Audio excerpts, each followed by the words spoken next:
N factor में confuse हो, चलो सॉल्व करते हैं। एन फैक्टर एसिड का क्या होता है? एसिड का एन फैक्टर होता है H+ आयन। बेस का एन फैक्टर क्या होता है? बेस का होता है OH- आयन। और सॉल्ट का एन फैक्टर होता है चार्ज।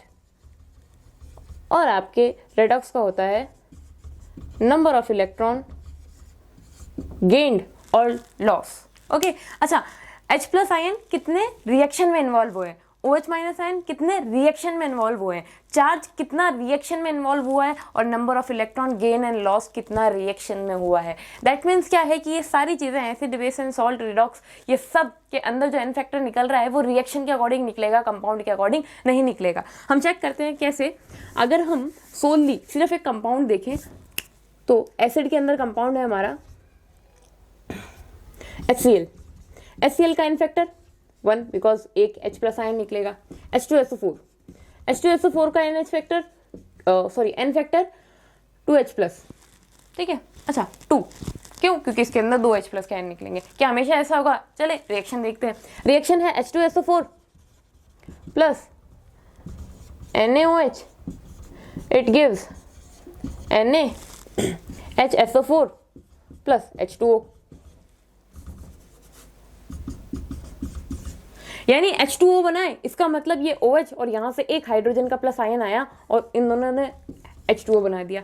यहां से सिर्फ एक H+ का आयन निकला है, दैट मीन्स इसका एन फैक्टर क्या होगा? इसका एन फैक्टर होगा 1।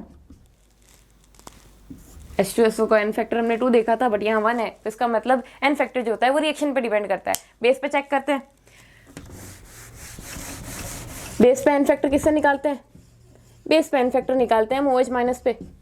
OH- के लिए लेते हैं हम एक बार CaOH होल ट्वाइस। इसके अंदर कितने होंगे? इसके अंदर होंगे 2 OH-, यानी इसका एन फैक्टर कितना होगा? 2। चलो रिएक्शन देखते हैं। NaOH, इसके साथ हम रिएक्शन कराते हैं HCl, तो हमारे पास प्रोडक्ट क्या बनेगा? CaOH whole twice. इसके साथ अगर हम रिएक्शन कराते हैं HCl की, तो हमारे पास क्या बनेगा product? CaOH Cl plus H2O। That means यहाँ H2O का फॉर्मेशन हुआ है। OH- हमारा यहाँ से आया और यहाँ से हमारा H+ आया है, तो इसके अंदर इस बेस के अगर हम निकालेंगे तो वो क्या होगी? 1। यानी OH होल ट्वाइस का एन फैक्टर कितना निकलता है? 1। कब? रिएक्शन में, जब एक ही OH- का आयन रिलीज हुआ।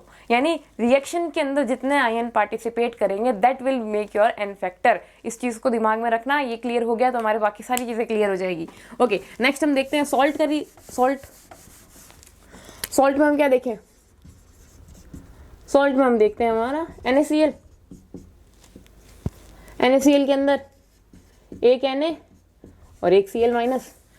अच्छा, दोनों लेंगे क्या? नहीं, सॉल्ट के अंदर सिर्फ या तो आप Na+ ले लो या आप Cl- ले लो, यानी एक बन रहा है आयन, तो एक इसका एन फैक्टर बन जाएगा। ठीक है, नेक्स्ट हम देखते हैं अगर हमारे सॉल्ट के अंदर, तो हमारे पास एग्जांपल होता है NaOCO3 के अंदर अगर आप देखोगे तो 2 बनेंगे आपके Na+ के, और आपके CO3 का 1 बनेगा जिसके ऊपर 2- का चार्ज होगा। अच्छा, सॉल्ट के अंदर मैंने क्या कहा था? सॉल्ट के अंदर जितना चार्ज उतना क्या होगा आपका एन फैक्टर। यहाँ पर चार्ज कितना? -2, तो आपका एन फैक्टर क्या बन जाएगा? -2। मैंने कहा दोनों में से किसी एक को देखना है। मैं CO3 को नहीं देखूंगा, मैं Na को देखूंगा। Na पे तो एक ही प्लस है, Na पे 1 प्लस है। देखो तो सही, Na भी तो 2 है, तो यानी 1+ का चार्ज और 1+ और चार्ज, यानी 2 चार्ज हो गए, 2+ के चार्ज हो गए।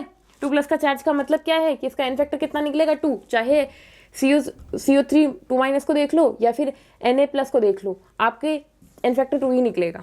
ओके, तो अब इसके ऊपर एक रिएक्शन देखते हैं जिसके अंदर मैं एन फैक्टर को 1 कर देंगे। क्यों? बिकॉज एन फैक्टर तो रिएक्शन पे डिपेंड करता है। रिएक्शन के अंदर हम सिर्फ इसका एक ही चार्ज रिवॉल्व करवाएंगे, जैसे Na2CO3 plus HCl, it will give you NaHCO3 plus NaCl। Okay, अगर आप यहाँ चेक करोगे तो इस H को हटा के यहाँ पर Na आ चुका है, इसका मतलब Na पॉजिटिव। इस सॉल्ट का एक पॉजिटिव चार्ज यहाँ आया है, इसका मतलब रिएक्शन में कितने पॉजिटिव चार्ज इन्वॉल्व हुए? सिर्फ एक पॉजिटिव चार्ज इन्वॉल्व हुआ है। अगर रिएक्शन में एक पॉजिटिव चार्ज इन्वॉल्व हुआ है तो इसका एन फैक्टर कितना निकल जाएगा? इसका एन फैक्टर निकल जाएगा 1। ओके, सो एन फैक्टर आपके सोनली मॉलिक्यूल पे डिपेंड नहीं करता है। एन फैक्टर किस पे डिपेंड करता है? रिएक्शन पे डिपेंड करता है। चलो अब एक बार रेडॉक्स का एग्जांपल ले लेते हैं।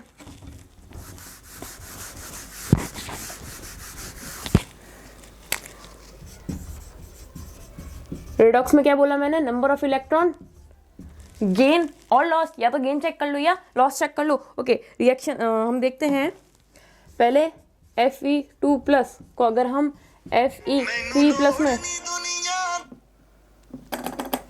Fe2+ को अगर हम Fe3+ में कन्वर्ट करेंगे तो क्या होगा, यहाँ पर हमारे पास एक इलेक्ट्रॉन का लूज हुआ है।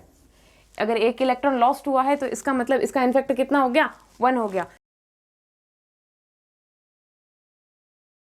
एक और एग्जांपल चेक करते हैं, Mn7+ को अगर हम Mn3+ में भेज देंगे तो कितने का ट्रांसफर हुआ है, 5 का, 5 इलेक्ट्रॉन का गेन हुआ है। तो हमारे पास क्या हो जाएगा, 5 इसका n फैक्टर हो जाएगा। ओके, अगर हम एक और देखें Mn7+ से अगर हम जाएं Mn4+ तो हमारे पास कितना हो जाएगा, 3 n फैक्टर हो जाएगा।